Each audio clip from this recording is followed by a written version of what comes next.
السلام عليكم ورحمة الله تعالى وبركاته. اليوم في مطبخ سيداتي ان شاء الله حنديرو مع بعضنا مربى اللي هو تاع الرمان. راح نبداو في المقادير على بركة الله. نحتاجو لهنايا مقدار من الرمان. هنا عندي 700 غرام نتاع رمان. عندي لهنايا نصف قارصة، وعندي بالنسبة للسكر عندي 250 غرام سكر. واش رايحين نديرو هنا؟ نحتاجو في 700 غرام نتاع رمان نحتاجو 250 غرام سكر حبيبات. ها هو راح نبداو نحط هذاك السكر على الرمان اللي عندي، ورايحه نعصر عصير اللي هو نتاع نص حبه قارص. هنايا الحبه تاع القارص تكون كبيره، ديري نصف حبه ولا ديري حبه صغيره كامله. اذا هنا انا عندي حبه تاع القارص كبيره. راح نحتفظ بهذا القشر يعني باش نديروه من بعد. هاوليكم درنا اذا عصير تاع نصف اللي هي ليمونه تكون كبيره، قارصه كبيره رايحه تعصريها، نحيت لها الجو كامل. هذه راح نحتفظ بها نحتاجوها. دركا واش راح نديرو؟ راح تشدي هذيك السكر مع هذاك القارص الليمون، ورايحه ديريه يعني تحاولي تدخلي هذاك المزيج تاع السكر مع الحبيبات تاع الرمان مع هذاك القارص كامل في هذاك السكر. يعني كل ما تحركي كل ما كان يعني من الاسفل، يعني تحاولي انه السكر يلامس كل الحبيبات تاع الرمان مع هذاك العصير تاع القارص. واش راح ندير انا دركا؟ راح نشد هذه يعني الرمان هذا اللي مع السكر والقارص راح نغطيه وراح نحطه في الثلاجه حتى الغدوه ان شاء الله. هنا الرمان هذا لازمو يقعد ليله كامله في الثلاجه مع السكر والقارص. علاش؟ لانه في الصباح ان شاء الله كي رايحين نشوفوه يعني راح نفتحوا هذه نحولها نخرجوه من الثلاجه راح نلقاو باللي طلق السيرو تاعو اللي هو الجو هذاك. ثم راح نبداو باش نطيبوه. ونحتاج هذيك النصف على القارصه هذيك اللي كنا عصرناها راح نحتاجها في الاخير. راح قبل ما يطيب عندي هذاك الرمان راح نحطها يعني معاه. انا غدوه ان شاء الله راح نكمل لكم الطريقه باش نوريكم كيفاش رايحين نكملوا اللي هو المربى نتاع الرمان. درك انا راح نديرو باش يقعد ليله كامله في الثلاجه. رجعت لكم هنايا بعد ما خليت هذاك الرمان تاعي ليله كامله. شوفوا هنا كيفاش يعني دار ولا طلق الماء نتاعو. ها هي كيما رانا نشوفوا. اذا عندنا هنا الماء. كنا درنا 700 غرام نتاع رمان ب 250 غرام نتاع سكر، وعندنا هنايا درنا عصير نص قارصه كبيره خلطناهم خليناهم في الثلاجه ليله كامله. لهنا بعد ما طلع هذاك السيرو تاعو عندي لهنا راح واش ندير؟ راح نحاول نطحن هذاك الرمان تاعي ونحاول نصفيه من البذور يعني من هذوك القلوبه تاع الرمان. دوكا راح نشوف كيفاش راح نرحيه وراح نوريكم كيفاش رايحين نصفوه. اذا حطيت هنا كميه راح نطحنها باش نصفيه. رايحه نجيب لهنا فاش راح نطيبو. اختاري يعني حاجه تكون ثقيله راح نحط باش نبداو نصفوه. اذا كل ما تطحني كل ما تجي وتصفي هذاك الرمان اللي عندك. هاي تبقاي هنا ترحي فيه هذاك الرمان وتصفيه في المصفات. ها هو راح تنزلي غير العصير هذاك مع السكر. اذا انا راح نكمل ننحي يعني هذيك البذور كامل ولا القلوبه تاع الرمان، وراح نرجعو باش نحطوه يطيب. هنا بعد ما صفيت هذوك القلوب تاع الرمان، هنا راح نحيهم. يبقى عندنا هذاك العصير. اذا ها هو كيما رانا نشوفوا فيه.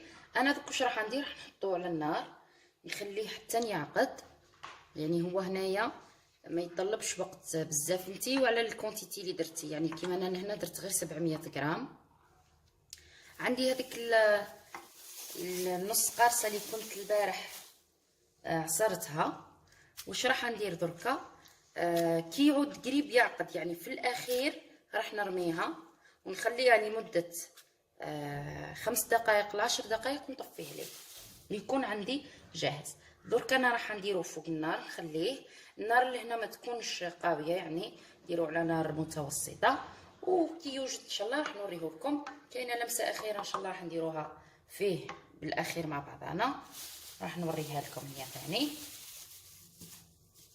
اذا انا راح نحطو على النار باش يعقد.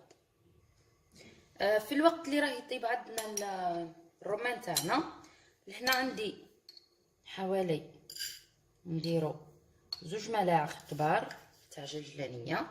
راح نحمسهم انايا على النار، يعني راح نقليهم باش يكونوا اللون تاعهم في المارون، يعني يتقلاو. حمسيهم مليح وراح نرحيها بودره. هذه هي اللمسه الاخيره اللي راح نزيدوها حنايا في المعجون تاع الرمان او مربى الرمان، اللي هي الجلجلانيه محمصه، تكون محمصه مليح يعني نحمروها ونرحوها بودره. هذه 2 ملاعق راح نزيدوها في الرمان تاعنا اللي كنا دايرينه على النار يطيب. هنا بعد ما حمسناه ولا لونه كيما هك، رايحه نروح نرحيه بودره. اذا هذا هو الشكل نتاع الجلجلانيه بعد ما رحيناها بودره. راح نخليها على بجهه. راح نروح نشوف هذاك المعجون تاعك ديريه على نار قليله باش ما يفيضلكش، ومن حين لاخر راح تحركي المعجون تاعك. راح نوريلك فقط ها هو. اذا راح تخليه يطيب، راح يدير هذوك الرغوه. كل مره راح تحركي يعني تهبطيها على الاطراف وتخليها يعني تكمل حتى يعقد معاك هذاك يعني المربى تاعك، المعجون هذاك تاع الرمان حتى يعقد معاك. راح نوري لك يعني كيفاش تعرفيه باللي وجد. لهنا كيما رانا نشوفوا المربى تاعنا ولا واجد. انا ضفت هذيك النص قارصه خليتها وعاودت نحيتها. لهنا راح نوري لكم فقط القوام تاعو كيفاش يكون. هنا ها هو، يعني تحسيه ثقل معاك. هاي ليك هنا كيما رانا شوفوا. اذا انا هنا راح نطفي عليه باش ما يتحرقش معانا، وراح نخليه حتى يبرد تماما. اذا ها هو راح نخلوه. اذا هنا شوفوا كيفاش ولا عاقد. مع يزيد يبرد شويه راح يجمد معانا. اذا انا راح نخليه هنايا حتى يبرد. راح نوريه لكم وراح نضيفوا هذيك الجلجلانيه كما سبق وقلت لكم. هنايا المعجون تاعنا بعد ما برد تاع الرمان، راح نوري لكم شكله هنا كيفاش يكون. شوفوا هنا القوام تاعو، يعني راح يكون بهذا الشكل. رايحه انايا نضيف هذيك الجلجلانيه اللي قلت عليها، وانما مش راح نضيفوها كامل. يعني قبيله حنا كيلنا 2 ملاعق يكونوا كبار. راح لانه الكميه هنا قليله، يعني هذيك 700 غرام ما تجيناش كميه كبيره. اذا راح في هذيك 700 راح ندير فقط ملعقه واحده. اذا ها هي ما راحش نكثر، ها تكون يعني مليانه. وراح تحركي هذاك المربى تاعك. درك انا راح نجيب فاش يعني باش نقدمه هنا باش تتحصلي على كميه كبيره من هذا المربى. لازمك ديري يعني واحد 3 كيلو 4 كيلو نتاع رمان باش يخرج لك كميه كبيره. بالنسبه انا يعني نحب ندير كميات قليله. يعني هو انا كنت راح نحطو في هذا البلاره، وانما راح نديرو في الصغيره لانه الكونتيتي عفوا ماهيش كبيره يعني بزاف. يعني راح تكفيني نحطها هنايا.